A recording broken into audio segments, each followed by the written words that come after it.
who knows how long before there's another world, another universe with a Buddha. So the idea is that time has no discernible beginning, and it really doesn't have an end. And so we keep encountering these same patterns of times with Buddhas, times without Buddhas. And they're little windows of opportunity that we have to understand the nature of reality, how our minds work. And through that to get free of what the Buddha called dukkha, which is usually translated as suffering. But dukkha is really, generally means just that which is hard to bear, is a more literal translation. So all the things we experience in life that are painful, difficult, the traditional standard list is birth, aging, illness, and death. You can find just about everything in there. And the idea is just that we keep experiencing these things again and again and again. And at some point, if we get tired of it, the Buddhas are the ones who figure out how to put an end to it. So that's a summary. That's impressive. Might be more than you wanted. Can you explain more about Four Noble Truths? Oh. Well, Four Noble Truths, so... Sure. Yeah.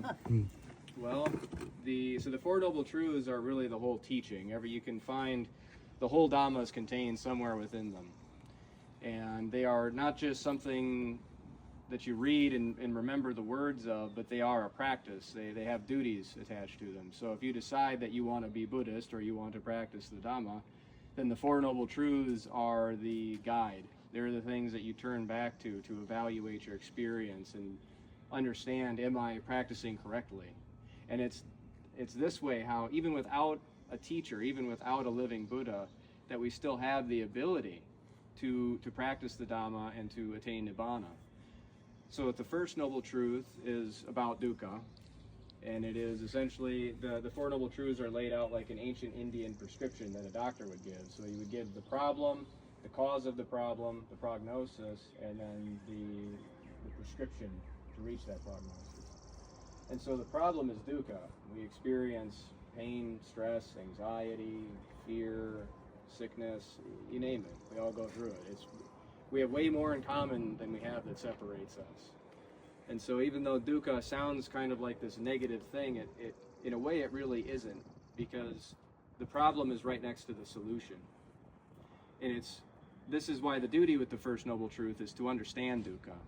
Because our usual reaction to these things, when we're afraid, when we're in pain, when we can't deal with something, we want to get away from it. We want to numb ourselves to it, or we want someone else to take care of it. And that's where we get stuck. We end up just creating more of it. But if we stop, we turn around and we look at what actually is this thing that I'm trying to get away from. Now we're in the space of understanding. Now we're performing the duty. And it's by understanding dukkha that it becomes, we could say, liberative, transformative. When we're no longer trying to get away from it, we let go of the causes that create more of it. And it becomes very difficult to say exactly how this works. It's something that everyone kind of experiences in their own way. We're all very unique.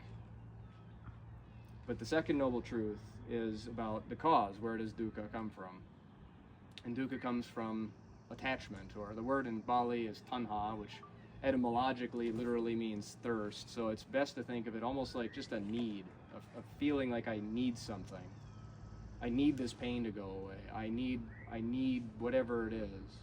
And then that need becomes belief.